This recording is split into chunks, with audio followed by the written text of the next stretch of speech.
This is a interesting list, guys. Belgium, France, Spain, Italy, Netherlands, Germany, Portugal, Croatia, Poland. These are the countries in Europe that sees Donald Trump as an enemy of Europe. Stay tuned, guys, because we are going to be breaking this down, reading some articles, because things are changing fast. And if you are not staying up to date with things like breaking news like this, something is coming, but you just got to be discerning of the times that we are in. Why are nations rising against nations? That's the question that needs to be answered. Stay tuned, guys. Make sure you like the video, leave your comments below, subscribe to the channel if you haven't, and check the links in the description. This is absolute insanity. This is breaking news. 5 hours ago, 6 hours ago, 7 hours ago, a new study came out, and I know you heard my husband state the countries in Europe that do not see President Donald Trump as a cousin, because let's be honest, he has ancestry from Germany. Oh no, it doesn't matter. They see President Donald Trump of America as an enemy. And this is horrible because it means they see him as a threat, an unpredictable actor in a multilateralism system. Okay? It used to be unitarian. It used to be foreign policy style where the West would just get along, but the West looks like they're crumbling together.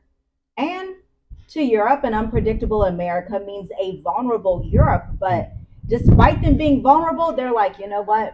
We cannot really trust him. And so who do they turn to? NATO anxiety is the biggest driver, though.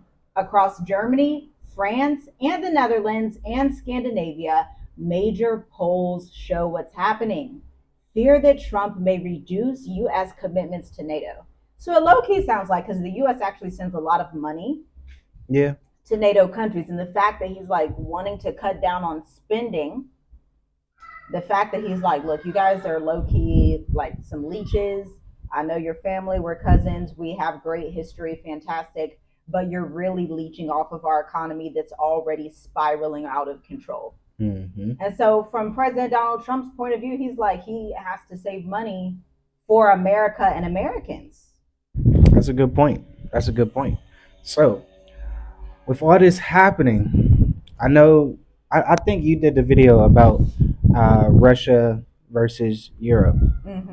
Just think about that for a second, guys. That's like, well, okay, so Donald Trump's over here like, they think I'm an enemy. I might as well just let them fight and not help them. So it's a lot of things that's going to be changing. Like I said, nations are rising against nations. Matthew 25, the Messiah said it best.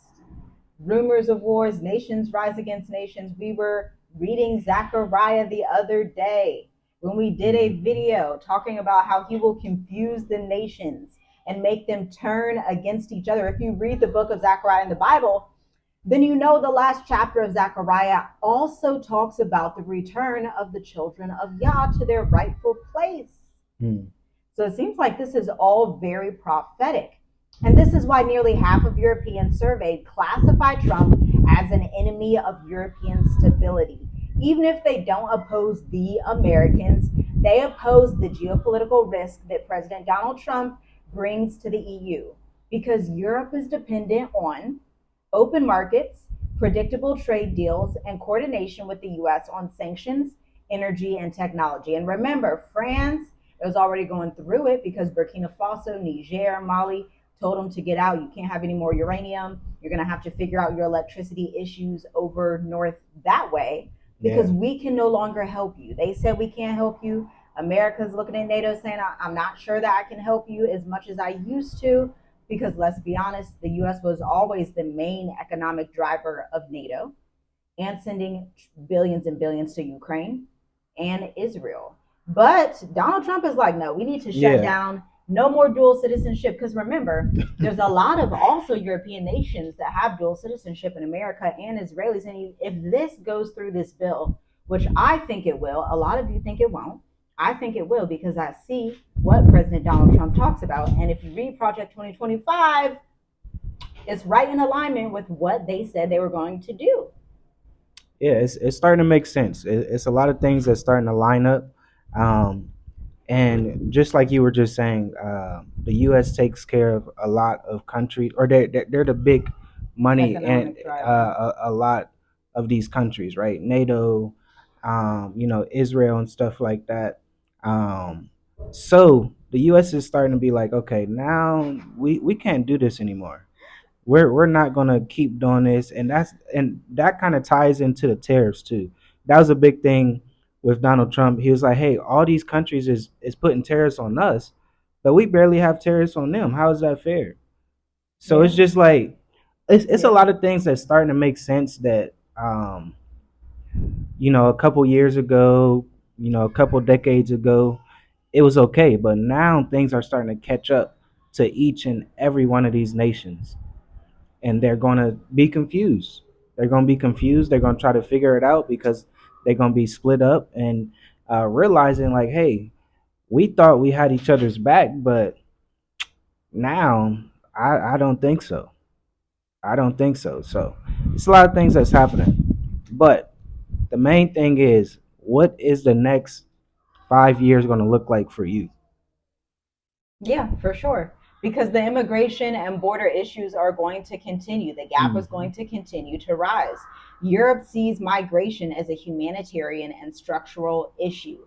If you look at some of these news stations in other countries, also America, with America wanting to get rid of the Somalians, Europe wanting to get rid of a lot of the Muslim immigrants and stuff like that. So you have these overall trends, but it's also on one side, they want a lot of third world immigrants out. On another side, they want to stabilize their countries. On another side, they don't have a good alliance or unity with their cousins, Europe and America, the way that they used to. Because when it Mm. comes down to it, again, this list: Belgium, France, Spain, Italy, the Netherlands, Germany, which, by the way, President Trump is German, Portugal, Croatia, and Poland, all saying that they see him as an enemy, with respectively Belgium, 62% of Belgians see President Donald Trump as an enemy. They top the list. France, 57%, Spain, 53%, Italy, 50%, the Netherlands, 49%, Germany, 46%, Portugal, 46%, Croatia, 45%,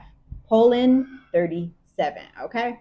And so, if that is pretty much the consensus, that tells you that the unity that was once in Europe is not there. So you're going to have a chance to see Asia super duper unify, Africa unify in regions. I do not believe all of Africa will unify because Africa is such a huge continent. I think what you're going to see is the Southern African region unifying. Botswana, Namibia, South Africa, Angola, Mauritius, the SADC.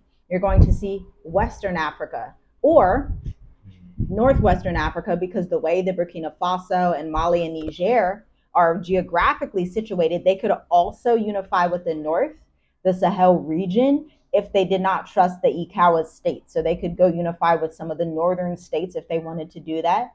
And then the eastern region is going through a bit of turmoil. So you have to wait and see what the eastern region is going to do on the continent. That's why we say join the state of the diaspora so you understand geopolitics. It's not enough to just think, let me just watch travel influencer content. That's not good enough. You have to understand geopolitics and the alliances that African countries have with Europe. Yeah, and that's a Know like who's Europe. who. Europe has a big hand over Africa, pretty much. Specific countries, Yeah, though. yeah. Like you may not have known, Switzerland has deep, deep roots with Tanzania. Hmm. But South Africa obviously has deep, deep roots with Germany and the Zionists and the UK. But France has deep roots in Mauritius and Madagascar and obviously Burkina Faso. France was one of the biggest colonizers the earth had ever seen. They also colonized Vietnam. So they really have more colonies in America, than UK, than anybody. Yeah, you gotta think about that. So you're gonna have to decide, is this the time for me to move? And if it is, let me figure out the geopolitics behind my move so that I make a move that I don't regret in the long run. You always see people that go back to America or people that have difficulty in Africa, and it's all due to the lack of strategy. Yep. In 2026, you're not going to be able to have a lack of strategy. 2026 is much different than 2020 was. The lack of strategy will cost you more than money. It will cost you peace and safety, which don't have a price tag. That's why you need a strategy. This is what we cover in the State of the Diaspora, which is coming up December 21st. We already have somebody that signed up. We already have somebody that signed up for the State of the Diaspora, the last one of this year, where we cover our top 5 only picks that you should move to in Africa, period, based on safety and geopolitics. And then we get into banking, and you understand African and Asian international banks, so that you understand how to move, how to get your residency, which one is right for you. And in our group consulting container with the State of the Diaspora, the clients don't only attend, they still, like, every morning they send messages to each other. Yeah. Whether they're visiting Mauritius, Madagascar, Botswana, some have been to Mexico, some have been to Thailand. And so you get all of that experience from expats who are either older than you, further along than you on the journey, or have more experience than you. And that type of experience is priceless, because this is people's lived experience, where they tell you, yeah, I booked through Emirates this time, or hey, I decided that I'm going to leave Mexico because of this, or hey, Thailand's looking like X, Y, and Z right now. So check out the State of the Diaspora and the Mature Adult Intensive down below, www.journeywithusmovetoafrica.com. You got to realize what's going on with Russia, because this is a big superpower, right? Russia's a big superpower. The U.S. is a big superpower. China's a big superpower. So, with what's going on with Russia and Europe, right? And then what's going on with Europe, these countries that we mentioned, and the United States, you know, it's a lot of things going on, because Russia, they are looking at Ukraine like these are our people, right? We don't want to just destroy them and take them off the map. But Europe, it doesn't matter. It's free game. We're gonna try to, destroy you if you make that first move. We are the people that's gonna make the last move, and that's the second move. Put it like that. And what happened earlier this year with President Donald Trump and the president of Ukraine, and how their tensions are, and President Donald Trump is saying, "Hey, Ukraine, you got to pay us back now. We shouldn't have gave you all this money, billions and trillions of dollars for weapons." And it's a lot of things that is going on right now, where um, nations are rising against nations. Unity is happening, but you got to realize where it is happening.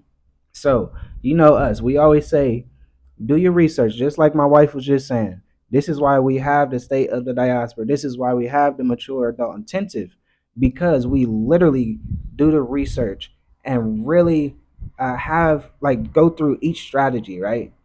Like, I don't know how many Flight people, routes, banking, all of it. like, really everything. I talked to a lot of people on consultations, and just recently, I talked to someone that was in the military for over 20 years. He's retired, and he wanted to visit which countries? It was Mauritius, Ethiopia, Kenya, South Africa, and Ghana, right? And from the strategy I was telling him, like, hey, you might want to take Ethiopian Airlines, because that's a straight flight from the States. A lot of people don't know that, right? Take Ethiopia, you might can go right here to Kenya. Then Kenya is a direct flight to Mauritius, right? Mauritius to South Africa. That's so you got to have a strategy in the way that you move, if that's what you want to do. Um, because it's little things like that where people just don't think about. They might want to visit all these countries and stuff, check it out, and once you get here, you might fly from west to east, and then back south, and then back northeast, and it's just like, okay, you really got to think about how you're going to move next. So this comes with um, everything, like really, like spiritual, mental, emotional, physical. So it's a lot that is happening right now, and you got to realize like how are you going to move. That's Yeah, very important. yeah. And we'll end with this. Listen, if you don't take nothing else from this video, understand Mhm. that this is not your average YouTube video you're viewing. This is a prophetic reckoning that you are seeing. Understand the severity of what we're witnessing. We would never think we would witness this in our lifetimes, but here we are. To call a US leader, this has never been done.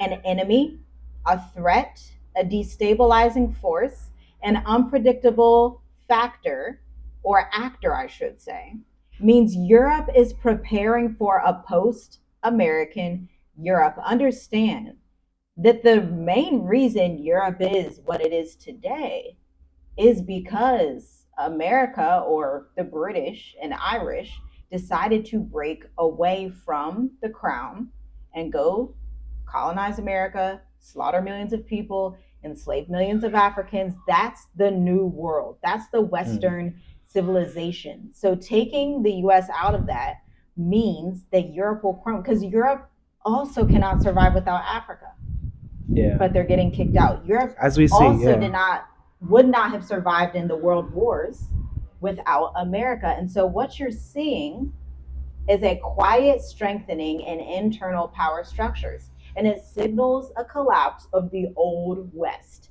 NATO is weakening, the EU is militarizing, and the dollar dominance is being questioned internationally.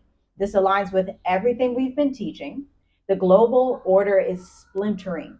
They're choosing their sides: East versus West, AI versus humanity, freedom versus propaganda. Old alliances are gone and new ones are forming. Which side are you going to be on? Choose wisely. Shalom, shalom. We'll see you in the next video. Shalom, family.